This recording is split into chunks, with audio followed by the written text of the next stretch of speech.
जय हिंद, नमस्कार। स्वागत आप सभी दोस्तों का आज के इस महत्वपूर्ण क्लास में। दोस्तों, आज के क्लास में हम 100 महत्वपूर्ण प्रश्नों को देखेंगे और ये आपके कंप्लीट सिलेबस से होंगे क्वेश्चन। तो चलिए आज के क्लास को शुरू करते हैं। दोस्तों, आज का पहला क्वेश्चन आपके सामने है, इसको ध्यान से पढ़िए और अपने नाम के साथ आंसर कमेंट कीजिए। निम्नलिखित में से किस हड़प्पाकालीन स्थल से जुते हुए खेत के साक्ष्य मिले हैं? दोस्तों, इसका राइट आंसर है ऑप्शन बी, कालीबंगन, और ये वर्तमान राजस्थान में है। यहाँ से शैल्य चिकित्सा के भी साक्ष्य मिले हैं। लोथल दोस्तों गुजरात में है और लोथल से सबसे बड़ा बंदरगाह का साक्ष्य, हाथी दांत के पैमाने के साक्ष्य, दो मुहा राक्षस वाले मुहर का साक्ष्य जो फारस खाड़ी के साथ अंतर्राष्ट्रीय संबंध उस समय का दिखाता है, और फिर मम्मी का मॉडल का जो साक्ष्य है वो लोथल से मिला है। और ये सारी बातें एग्जाम में पूछी जाती हैं। धौलावीरा से दोस्तों सबसे बढ़िया जल प्रबंधन की जो प्रणाली है वो देखने को मिलता है, और ये भी आपको गुजरात के कच्छ के भरूच वाले क्षेत्र में ये लोकेशन आपको उस समय पे देखने को मिलता था। बनवाली जो है दोस्तों यहाँ से मिट्टी के हल मिले हैं, ठीक है, टेराकोटा के हल, और ये भी बहुत महत्वपूर्ण प्रश्न हो जाता है।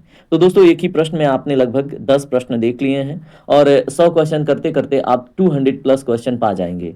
तो ध्यान से बस बने रहिएगा। माइटोकांड्रिया की जो आंतरिक झिल्ली होती है, तो दोस्तों माइटोकांड्रिया की आंतरिक झिल्ली के जो वलन होते हैं, वलनों को क्या कहा जाता है, ऐसा प्रश्न है, आप आंसर कीजिए। तो दोस्तों इसका राइट आंसर है ऑप्शन ए, क्रिस्टी कहते हैं, ठीक है। तो याद रखिएगा क्रिस्टी, क्या पता आपके किसी दोस्त का नाम भी हो। भारतीय संविधान की 11वीं अनुसूची द्वारा पंचायतों को कितने विषय सौंपे गए हैं? तो दोस्तों इसका राइट आंसर है ऑप्शन सी, 29 विषय सौंपे गए हैं, और ये प्रश्न पूछा जा चुका है, ठीक है। देखिए सारे प्रश्न किसी न किसी एग्जाम में पूछे गए हैं, टैगिंग आपको दिख रही है। ऋग्वेद के किस मंडल में पुरुष सूक्त का उल्लेख है जिसमें वर्ण व्यवस्था की चर्चा है? तो दोस्तों वेरी वेरी इंपॉर्टेंट, दोस्तों इसमें राइट आंसर है ऑप्शन डी, 10वें मंडल में पुरुष सूक्त है, और इसकी चर्चा आपको ऋग्वेद में देखने को मिलता है और बहुत इंपॉर्टेंट है। और इस समय दोस्तों जो जाति या वर्ग विभाजन था ये कर्मों के आधार पे था ऋग्वैदिक काल में। बाद में दोस्तों ये जन्म के आधार पे हो जाता है। मनुष्यों में जो एरिथ्रोब्लास्टोसिस फिटालिस है, ठीक है, इस रोग, ठीक है, ये रोग जो है किस कारण से होता है आपको ये बताना है। एरिथ्रोब्लास्टोसिस फिटालिस, ठीक है, तो किस कारण से होता है, कई बार पूछा हुआ प्रश्न है, आप खुद देख सकते हैं। तो दोस्तों इसका राइट आंसर है ऑप्शन ए, RH प्लस पिता हूं और RH माइनस माता हूं तो ये बीमारी हो जाती है। और इसमें दोस्तों आप मुझे कमेंट करके बताएंगे कितने बच्चे सेफ पैदा हो सकते हैं, ठीक है। अगला प्रश्न देखिए क्या है, ध्यान से पढ़िए। निवारक निरोध प्रिवेंटिव डिटेंशन के अंतर्गत एक व्यक्ति को बिना मुकदमा चलाए अधिकतम कितने समय तक बंदी बनाया जा सकता है? दोस्तों इसका राइट आंसर है आपका ऑप्शन बी, 3 महीने, ठीक है। प्रश्न संख्या 7 देखिए क्या है।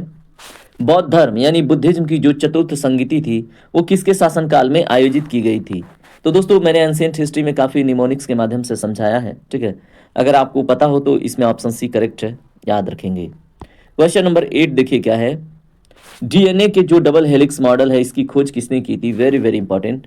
तो दोस्तों वाटसन और क्रिक ने की थी, ऑप्शन बी आपका करेक्ट होगा, ठीक है। अगला प्रश्न है आपसे, भारतीय संविधान का कौन सा अनुच्छेद समान नागरिक संहिता से संबंधित है? तो दोस्तों इसमें आपका अनुच्छेद 44 है, ठीक है। और अनुच्छेद 40 जो ग्राम संगठन होता है, ठीक है, जो लोकल लेवल पे अगर शासन प्रशासन की बात होती है तो आप अनुच्छेद 40 के साथ जा सकते हैं।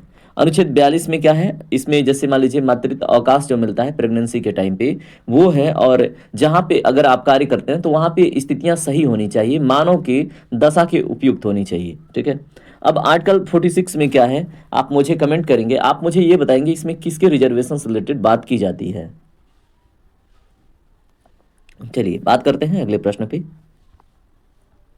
देखिए अगर आपको सेशन पसंद आता है, ठीक है, और आपको क्वेश्चन अच्छे लगते हैं, आपको आंसर अच्छा लगता है, ठीक है, और आपको अगर मेरी इफ़र्ट दिखती है कि आप लोग के लिए डेली मैं इतना मेहनत करता हूं, तो आपको करना कुछ नहीं है, वीडियो को लाइक करना है, ठीक है। कमेंट में जितना मैं पूछता हूं वो स्कोर देना है, जो क्वेश्चन पूछता हूं उसको आप गूगल करके या जैसे भी करके आंसर कीजिए, ठीक है। और एक काम और करना है, अगर आप नए हैं और आप होमगार्ड, लेखपाल या फिर किसी भी एग्जाम की तैयारी करते हैं तो आप सब्सक्राइब करके जुड़ सकते हैं, ठीक है। आप ही का परिवार है और आपको बहुत फायदा होगा, ठीक है। अब यहाँ पे अगला प्रश्न देखिए क्या है। मौर्य काल में सीता का अर्थ क्या था? Very very important question. तो दोस्तों इसका राइट आंसर है आपका ऑप्शन सी, राज्य के भूमि से प्राप्त आय को मौर्य काल में सीता कहते थे, ठीक है। याद रखिएगा। अगला प्रश्न देखिए क्या है, पेंसिलिन की खोज, जो पेंसिलिन होता है इसकी खोज किस सूक्ष्म जीव से की गई थी। तो यहाँ पे उस सूक्ष्म जीव की बात बतानी है जो पेंसिलिन खोजा गया था। तो दोस्तों इसका राइट आंसर क्या होगा, इसका राइट आंसर है आपका ऑप्शन बी, फंगस यानी कि कवक। ठीक है, याद रखेंगे।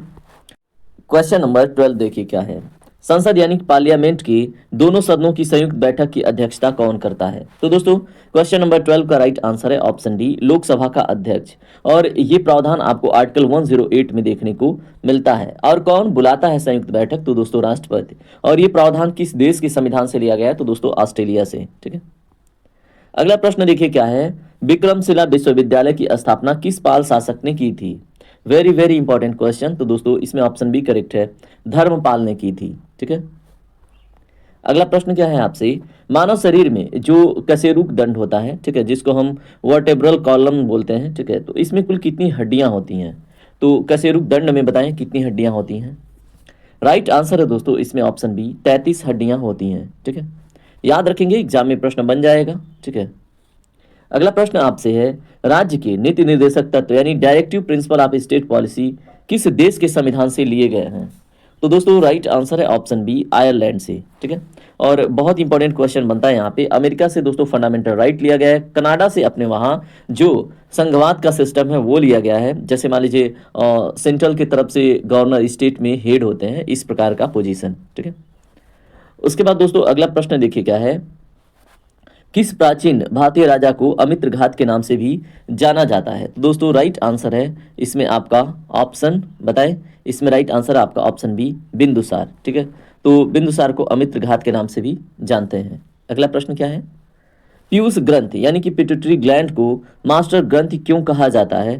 तो दोस्तों राइट आंसर है ऑप्शन बी, यह अंतःस्रावी ग्रंथियों को नियंत्रित करता है। ठीक है, तो अंतःस्रावी ग्रंथियों को नियंत्रित करने के कारण इसको हम मास्टर ग्लैंड कहते हैं। ठीक है,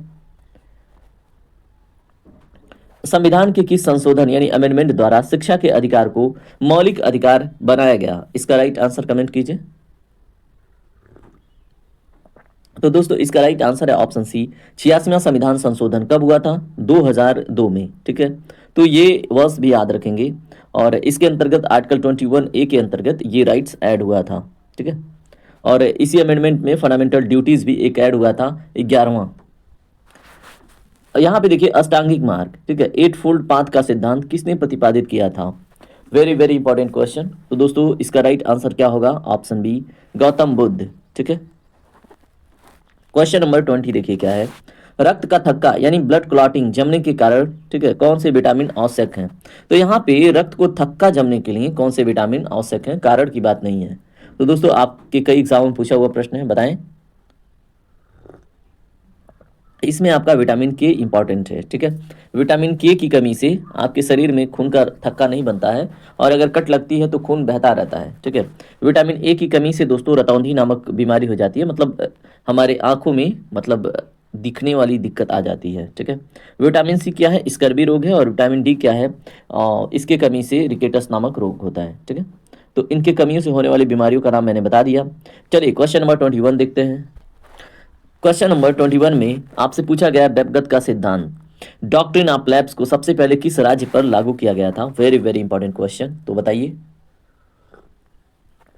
इसमें राइट आंसर है दोस्तों सतारा, ऑप्शन सी आपका करेक्ट होगा। और कई बार ये कई एग्जामों में पूछा हुआ है। ठीक है, तो आप इसको इंपॉर्टेंट की नज़र से देखेंगे। देखिए सारे प्रश्न इंपॉर्टेंट हैं क्योंकि किसी न किसी एग्जाम में पूछे गए हैं।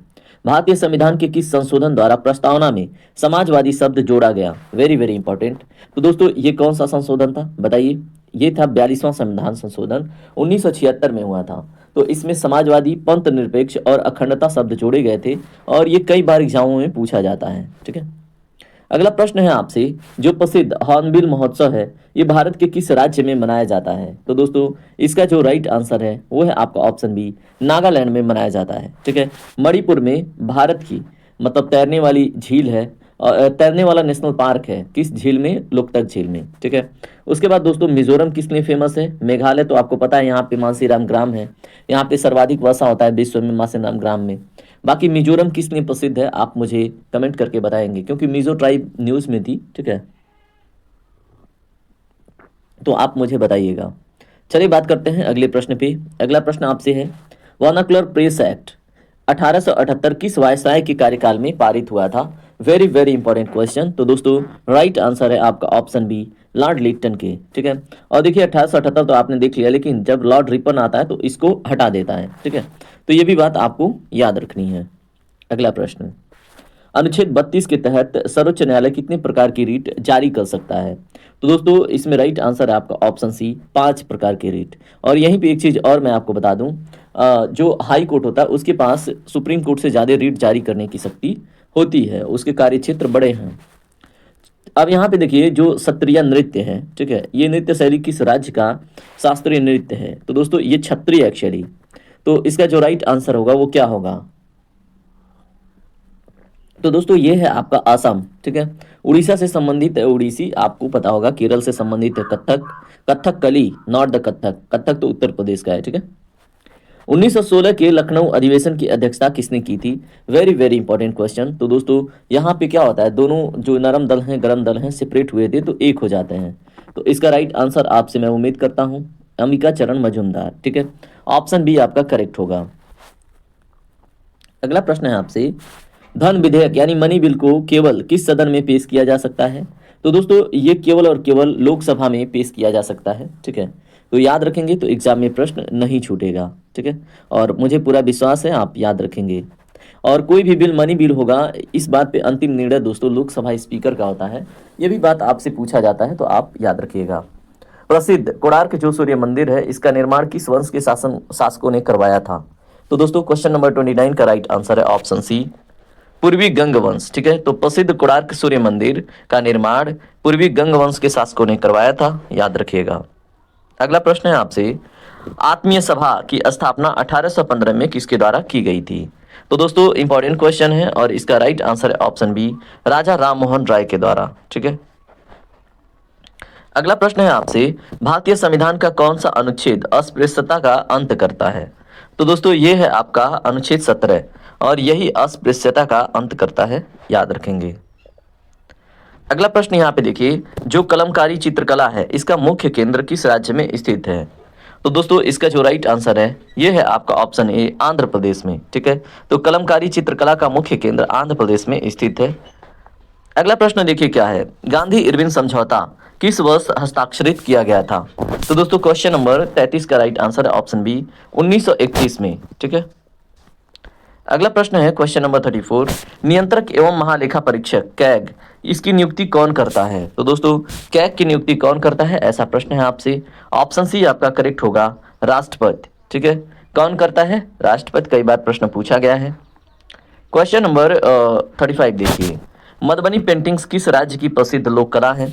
बहुत इजी क्वेश्चन हो गया ना आपसे, क्योंकि ये प्रश्न कई बार आप देख चुके हैं और इसका राइट आंसर है ऑप्शन बी, बिहार। ठीक है, अगला प्रश्न है आपसे, इल्बर्ट बिल। इल्बर्ट बिल विवाद किस वायसराय के काल में हुआ था? Very very important question. तो दोस्तों ये है लॉर्ड रिपन, ऑप्शन बी आपका करेक्ट होगा। ठीक है, तो याद रखेंगे लॉर्ड रिपन को। चलिए बात करते हैं क्वेश्चन नंबर 37 के ऊपर, इसको भी पढ़िए। क्वेश्चन नंबर 37 में दोस्तों आपसे प्रश्न है, राज्यसभा के सदस्यों का जो कार्यकाल होता है कितने वर्ष का होता है? तो ऐसा नहीं कि ऐसे प्रश्न नहीं पूछे जाएंगे, आपके एग्जाम के स्तर के हिसाब से ऐसे प्रश्न भी बनेंगे। ठीक है, तो ऑप्शन सी करेक्ट होगा, 6 वर्ष। ठीक है, अब आप मुझे यहाँ पे कमेंट में आंसर बताइए, जो राज्यसभा होता है उसका सभापति कौन होता है? ठीक है, ये चीज आप मुझे जरूर बताइएगा, तभी मुझे पता चलेगा कि आपकी तैयारी कैसी चल रही है। अगर थोड़ा सा पानी वानी पीना है तो पी लीजिए, अभी ज़्यादा लंबा समय गया नहीं है। ठीक है, चलिए क्वेश्चन नंबर 38 देखते हैं क्या है। क्वेश्चन नंबर 38 में आपसे क्या पूछा गया है, तमाशा किस राज्य का प्रसिद्ध लोक रंगमंच है? तो दोस्तों बताइए क्वेश्चन नंबर 38 का राइट आंसर क्या होगा? ऑप्शन बी, महाराष्ट्र का। ठीक है, अगला प्रश्न क्या है, स्वराज पार्टी का गठन 1923 में किसने किया था? तो दोस्तों किसने किया था? सी.आर. दास और मोतीलाल नेहरू ने। ऑप्शन बी आपका करेक्ट होगा। क्वेश्चन नंबर 40 देखिए क्या है, भारतीय संविधान के किस भाग में मौलिक अधिकार वर्णित है? तो दोस्तों ये कौन सा भाग है? आपका ऑप्शन बी करेक्ट होगा, यानी कि भाग 3। ठीक है, तो याद रखेंगे। भाग 2 में क्या है दोस्तों, भाग 2 में नागरिकता संबंधित प्रावधान है। भाग 4 में आपको क्या देखने को मिलता है, डीपीएसपी। और भाग 5 में आपको यूनियन देखने को मिलता है, ठीक है, यानी कि संघ। क्वेश्चन नंबर 41 देखते हैं। क्वेश्चन नंबर 41 में आपसे पूछा गया है, निम्नलिखित में से किसे प्रशांत महासागर का चौराहा कहा जाता है। Very very important. तो दोस्तों इसका ऑप्शन सी करेक्ट होगा। हवाई द्वीप को क्या कहते हैं, प्रशांत महासागर का चौराहा, ठीक है। उत्तर प्रदेश के किस जिले को पीतल नगरी के नाम से जाना जाता है, ठीक है, ब्रॉन्ज सिटी के नाम से। तो दोस्तों राइट आंसर है मुरादाबाद। अलीगढ़ को ताले की नगरी, सहारनपुर को मतलब लकड़ी के बने हुए जो खेल की वस्तुएं होती हैं, विशेषकर मिर्जापुर दोस्तों यहाँ पे चुर्क और डल्ला के लिए फेमस है, ठीक है। अगला प्रश्न है आपसे, बाजार नियंत्रण प्रणाली मार्केट कंट्रोल सिस्टम की शुरुआत किस मध्यकालीन सुल्तान ने की थी। तो दोस्तों इसका बड़ा इजी आंसर है, बताइए कमेंट करके। तो इसका इजी आंसर क्या है, क्वेश्चन नंबर 43 का ऑप्शन सी करेक्ट है, अलाउद्दीन खिलजी ने, ठीक है। ग्रैंड कैनियन किस नदी द्वारा निर्मित एक विशाल खंड है। तो दोस्तों ये जो कोलोराडो है, ठीक है, कोलोराडो के द्वारा निर्मित एक विशाल खंड है ग्रैंड कैनियन। तो ऑप्शन बी आपका करेक्ट होगा। अगला प्रश्न देखिए क्या है, ओबरा जल विद्युत केंद्र उत्तर प्रदेश के किस जिले में स्थित है। Very very important. तो दोस्तों ये आपको सोनभद्र में देखने को मिलता है और यहाँ पे मैंने ट्रेनिंग भी अपनी कंप्लीट की है। अगला प्रश्न, प्रसिद्ध 2.5 दिन का झोपड़ा का निर्माण किसने करवाया था। दोस्तों मैंने जब क्लास ली थी तो यहाँ पे मैंने उल्टे पुल्टे शब्दों का प्रयोग भी किया था कि संस्कृत विद्यालय को तोड़ के यहाँ पे 2.5 दिन का झोपड़ा बनाने की क्या आवश्यकता थी, ठीक है। तो ये कुतुबुद्दीन ऐबक की हरकत थी, ऑप्शन ए आपका करेक्ट होगा, ठीक है। अगला प्रश्न क्या है आपसे, पृथ्वी की सबसे आंतरिक परत जो क्रूड है उसका मुख्य रूप से कितने तत्वों से बना है। तो उसका संचयन मुख्य रूप से कितने तत्वों से है। तो दोस्तों क्रूड की बात हो रही है, ठीक है, और क्रूड मीन्स की कोर, यानी कि एकदम बिल्कुल सेंटर वाला पार्ट। तो क्वेश्चन नंबर 47 का राइट आंसर होगा आपका लोहा और निकिल, क्योंकि आपने पढ़ा होगा सियाल, ठीक है, सियाल, उसके बाद आपने पढ़ा होगा सीमा, ठीक है, और उसके बाद पढ़ा होगा नीफे। तो नीफे में निकिल और आयरन आ जाते हैं, ठीक है। अगला प्रश्न क्या है, उत्तर प्रदेश का कौन सा जिला यूरेनियम के भंडार के लिए जाना जाता है। तो दोस्तों यहाँ पे ऑप्शन सी करेक्ट है, ललितपुर, ठीक है, और ये तांबे के लिए भी जाना जाता है। अष्टदिग्गज किस मध्यकालीन शासक के दरबार की शोभा बढ़ाते थे। तो दोस्तों अष्टदिग्गजों की बात हो रही है तो ये कृष्णदेवराय के दरबार में शोभा बढ़ाते थे, ठीक है। चिनुक नामक स्थानीय जो हवा है, ठीक है, ये पवन है, किस पर्वत श्रेणी के ढाल पर चलती है। Very very important. तो दोस्तों ये रॉकीज माउंटेन नॉर्थ अमेरिका महाद्वीप में, ठीक है, और इसको स्नो ईटर भी कहते हैं। उत्तर प्रदेश के किस शहर में, ठीक है, भारतीय दलहन अनुसंधान संस्थान स्थित है। तो दोस्तों इसका जो राइट आंसर है ऑप्शन सी है, कानपुर, ठीक है। अगला प्रश्न क्या है देखिए ध्यान से, मुगल काल में जो मनसबदारी प्रथा थी किसने शुरू की थी। तो दोस्तों ये शुरू करने वाला अकबर था, ऑप्शन सी आपका करेक्ट होगा। भूमध्य रेखा निम्नलिखित में से किस देश से होकर नहीं गुजरती है। तो यहाँ पे अगर आप देशों की बात करेंगे दोस्तों ये मैक्सिको से होकर नहीं गुजरती है, ठीक है, भूमध्य रेखा। बाकी केन्या, ब्राजील और इंडोनेशिया से गुजरती है।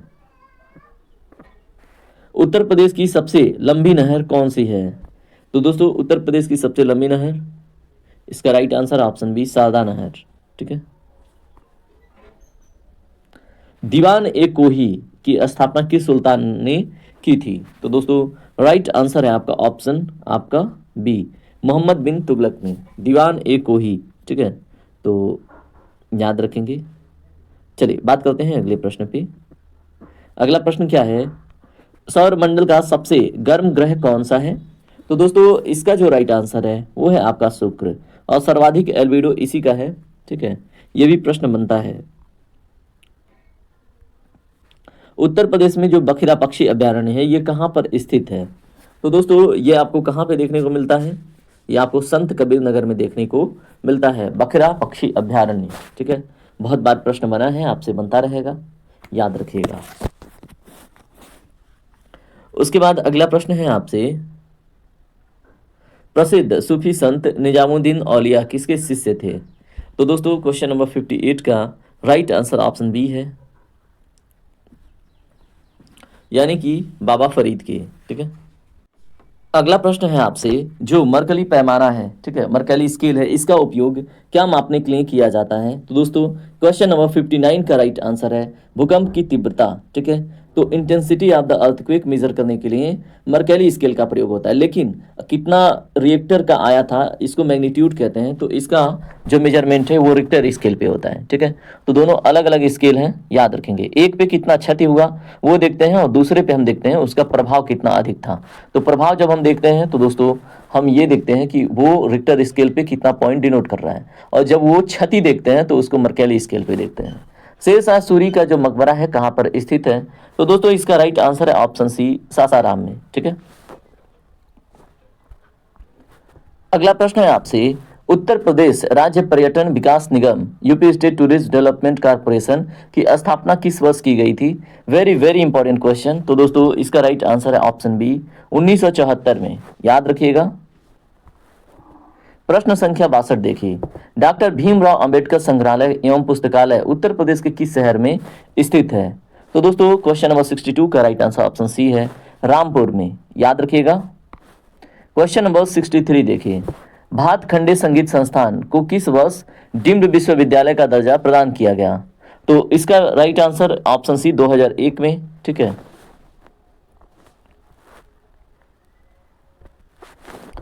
उत्तर प्रदेश के किस जिले में गोविंद वल्लभ पंत सागर कृत्रिम झील स्थित है?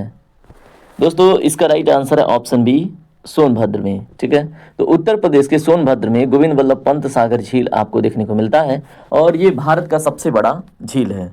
ठीक है, वो भी आर्टिफिशियल। ये भी प्रश्न बना हुआ है। प्रसिद्ध सैयद सालार मेला उत्तर प्रदेश के किस स्थान पर आयोजित किया जाता है? तो दोस्तों ये आपको बहराइच में, यानी कि ऑप्शन ए आपका करेक्ट है, यहाँ पे देखने को मिलता है। उत्तर प्रदेश वस्त्र प्रौद्योगिकी संस्थान कहाँ पर स्थित है? तो बताइए। दोस्तों ये कानपुर में है। ठीक है, तो UP institute of textile technology Kanpur में देखने को मिलता है। अगला प्रश्न है आपसे, हिंदुस्तानी एकेडमी जो भारतीय भाषाओं की रक्षा के लिए बनाई गई है कहाँ पर स्थित है? तो दोस्तों ये ऑप्शन सी करेक्ट होगा, प्रयागराज में।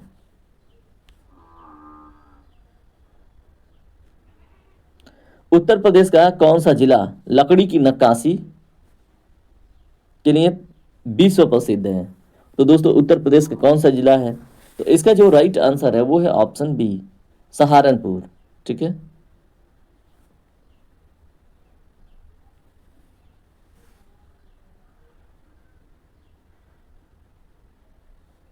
अगला प्रश्न देखिए क्या है आपसे, भारतीय चारागाह एवं चारा अनुसंधान संस्थान कहाँ पे है? Very very important question. तो दोस्तों ये आपको कहाँ पे देखने को मिलता है? झांसी में। ठीक है, प्रसिद्ध चरकुला नृत्य की बात हो रही है, तो दोस्तों उत्तर प्रदेश के किस क्षेत्र से संबंधित है? तो ये आपको कहाँ पे ब्रजभूमि क्षेत्र से संबंधित मिलता है। अगला प्रश्न है आपसे, उत्तर प्रदेश गन्ना अनुसंधान जो परिषद है वो कहाँ पर स्थित है? क्वेश्चन नंबर 71 का right answer option B, Shahjahanpur. ठीक है, क्वेश्चन नंबर 72 देखिए क्या है, राष्ट्रीय चीनी संस्थान national sugar institute Uttar Pradesh के किस शहर में स्थित है? तो दोस्तों क्वेश्चन नंबर 72 का right answer option A, Kanpur. Question number 73 देखिए, आल्हा गायन मुख्य रूप से उत्तर प्रदेश के किस क्षेत्र में या फिर किस क्षेत्र का प्रसिद्ध लोकगीत है? दोस्तों ये आपको देखने को मिलता है बुंदेलखंड में। ऑप्शन बी आपका करेक्ट होगा। उत्तर प्रदेश के किस जिले में थारू जनजाति के लिए एक संग्रहालय स्थापित किया गया है? तो दोस्तों आप बताएं इसका राइट आंसर क्या होगा? ऑप्शन बी आपका करेक्ट है, बलरामपुर। ठीक है, तो उत्तर प्रदेश का जो बलरामपुर जिला है यहाँ पे थारू जनजाति के लिए एक संग्रहालय स्थापित किया गया है। Central drug research institute Uttar Pradesh के किस शहर में स्थित है? ये आपको देखने को कहाँ पे मिलता है? लखनऊ में। ऑप्शन बी आपका करेक्ट होगा।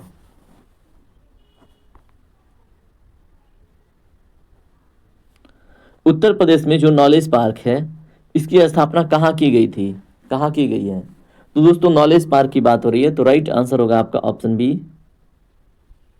ग्रेटर नोएडा में। ठीक है, तो उत्तर प्रदेश में जो नॉलेज पार्क की स्थापना है वो ग्रेटर नोएडा में की गई है।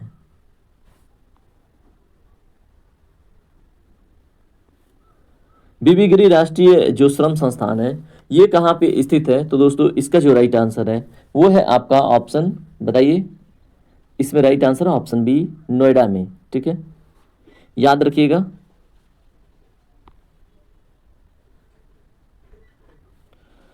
कजरी लोकगीत उत्तर प्रदेश के किस जिले की मुख्य पहचान है? तो दोस्तों क्वेश्चन नंबर 78 का राइट आंसर है ऑप्शन ए, यानी कि मिर्जापुर में। ठीक है, तो कजरी लोक जो गीत है ये उत्तर प्रदेश के जिले में ज़्यादा ही मतलब चर्चित हैं। ठीक है, क्वेश्चन नंबर 79 देखिए क्या है। उत्तर प्रदेश उर्दू अकादमी की बात हो रही है, इसकी स्थापना किस वर्ष हुई थी? तो दोस्तों राइट आंसर इसका क्या होगा? ऑप्शन बी आपका करेक्ट होगा, 1972 में। ठीक है, याद रखिएगा। क्वेश्चन नंबर 80 देखिए क्या है। School of paper technology Uttar Pradesh के किस जिले में, ठीक है, स्थित है? तो दोस्तों बताइए, स्कूल ऑफ पेपर टेक्नोलॉजी के बारे में प्रश्न है, तो ये आपको ऑप्शन बी में करेक्ट आंसर मिलता है, सहारनपुर में। ठीक है, चलिए क्वेश्चन नंबर 81 देखते हैं। क्वेश्चन नंबर 81 में है आपसे, यूनाइटेड नेशंस के किस अंग को विश्व की लघु संसद कहा जाता है? Very very important question. तो दोस्तों इसका जो राइट आंसर है ये है आपका ऑप्शन बी, यानी कि महासभा, जिसको हम इंग्लिश में जनरल असेंबली भी कहते हैं। याद रखिएगा, एग्जाम में प्रश्न बन जाता है। ठीक है, क्वेश्चन नंबर 82 देखिए क्या है। बुल फाइटिंग किस देश का राष्ट्रीय खेल है? तो दोस्तों बुल फाइटिंग आपको स्पेन का देखने को मिलता है। ठीक है, ऑप्शन बी आपका करेक्ट होगा। क्वेश्चन नंबर 83 है, मैकमोहन रेखा, ठीक है, तो ये भारत और किस पड़ोसी देश के बीच सीमा निर्धारित करती है? आपसे कई बार प्रश्न बनता है, और अगर आपको याद है तो ये चीन है। ठीक है, और भारत और पाकिस्तान के बीच में दोस्तों रेड क्लिफ है। ठीक है, और भारत और बांग्लादेश के बीच में भी रेड क्लिफ है, याद रखेंगे। क्वेश्चन नंबर 84 देखिए क्या है।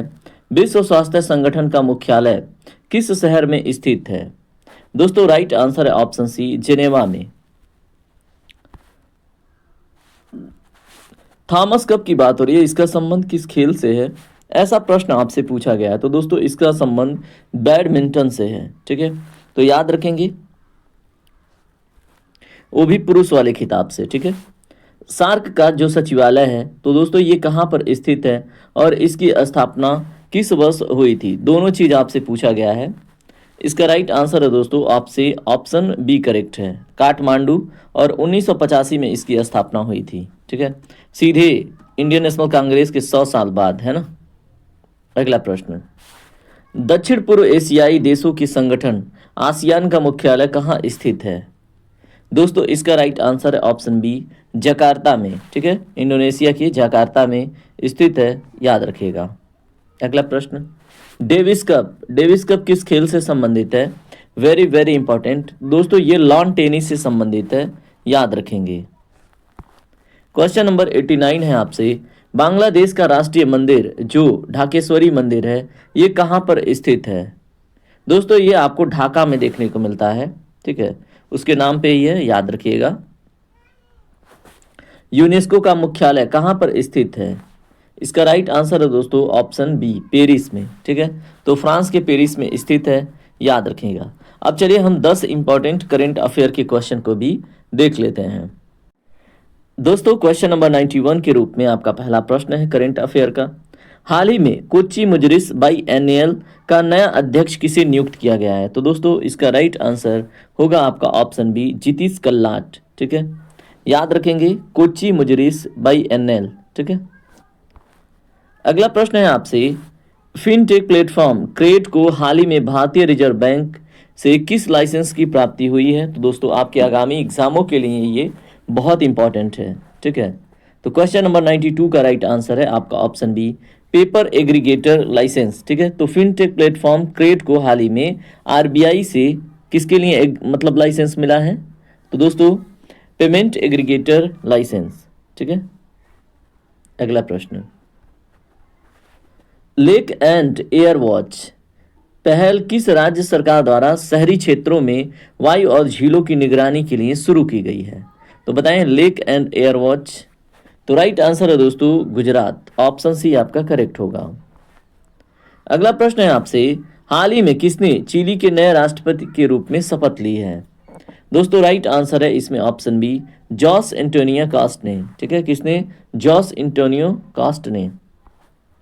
अगला प्रश्न है दोस्तों, WHO फाउंडेशन ने भारत में बाल्यकाल के मोटापे से निपटने के लिए किस कंपनी के साथ साझेदारी की है? इसका राइट आंसर है दोस्तों नोवो नॉर्डिस्क। ठीक है, तो याद रखिएगा। क्वेश्चन नंबर 96 देखिए, SDFC ERGO जनरल इंश्योरेंस का नया प्रबंध निदेशक और मुख्य कार्यकारी अधिकारी किसे नियुक्त किया गया है? दोस्तों क्वेश्चन नंबर 96 का राइट आंसर है पाथनील घोष। ठीक है, तो ऑप्शन बी आपका करेक्ट होगा। SDFC ERGO जनरल इंश्योरेंस का जो नया प्रबंध निदेशक है और मुख्य कार्यकारी अधिकारी है वो पाथनील घोष है। भारतीय आर्किड महोत्सव 2026 का जो आयोजन है कहाँ पर किया गया? दोस्तों क्वेश्चन नंबर 97 का राइट आंसर है ऑप्शन बी, पाक्योंग सिक्किम में। ठीक है, इंपॉर्टेंट क्वेश्चन आपसे बनेगा, आप याद रखेंगे। क्वेश्चन नंबर 98 देखें, इसरो ने LVM-3 रॉकेट की क्षमता बढ़ाने के लिए हाल ही में किस क्रायोजेनिक इंजन का सफल परीक्षण किया है? तो दोस्तों राइट आंसर है इसमें ऑप्शन बी, C-20 का। ठीक है, तो इसरो ने LVM-3 रॉकेट की क्षमता बढ़ाने के लिए आप देखेंगे जो क्रायोजेनिक इंजन 20 है उसका सफल परीक्षण किया है। ठीक है, क्वेश्चन नंबर 99 देखिए क्या है, प्रधानमंत्री नरेंद्र मोदी ने PM किसान योजना की 22वीं किस्त कहां से जारी की? तो दोस्तों कहां से जारी की है? तो असम गुवाहाटी से। ऑप्शन बी आपका करेक्ट होगा। चलिए बात करते हैं क्वेश्चन नंबर 100 के ऊपर, और ये आज के सेशन का लास्ट क्वेश्चन है। UIDAI ने अपने डिजिटल प्लेटफॉर्मों को सुरक्षा और मजबूती प्रदान करने के लिए कौन सा कार्यक्रम शुरू किया है? ठीक है, तो दोस्तों इसका जो राइट आंसर है वो है आपका option B, bug bounty program. ठीक है, तो याद रखेंगे कौन? UIDAI। ठीक है, आप मुझे इसका कमेंट में फुल फॉर्म बताएंगे। ठीक है, और इस तरह से आज का जो क्लास है कंप्लीट हुआ टॉप 100 क्वेश्चन के साथ। और मैं आपसे उम्मीद करूंगा आपको ये वीडियो और आपको क्वेश्चन की क्वालिटी आपके एग्जाम के लेवल की लगी होंगी और आपको मज़ा आया होगा। अगर आपको मज़ा आया तो वीडियो को लाइक ज़रूर कीजिएगा। मिलते हैं अगले क्लास में। अगला क्लास आपका टेस्ट सीरीज भी हो सकता है, मैराथन भी हो सकता है, और आपके लेखपाल और अन्य एग्जामों से भी रिलेटेड हो सकता है। उसके लिए आप निश्चिंत होकर मुझसे ज़रूर जुड़ें। चलिए, जय हिंद, जय भारत, आपका दिन शुभ हो।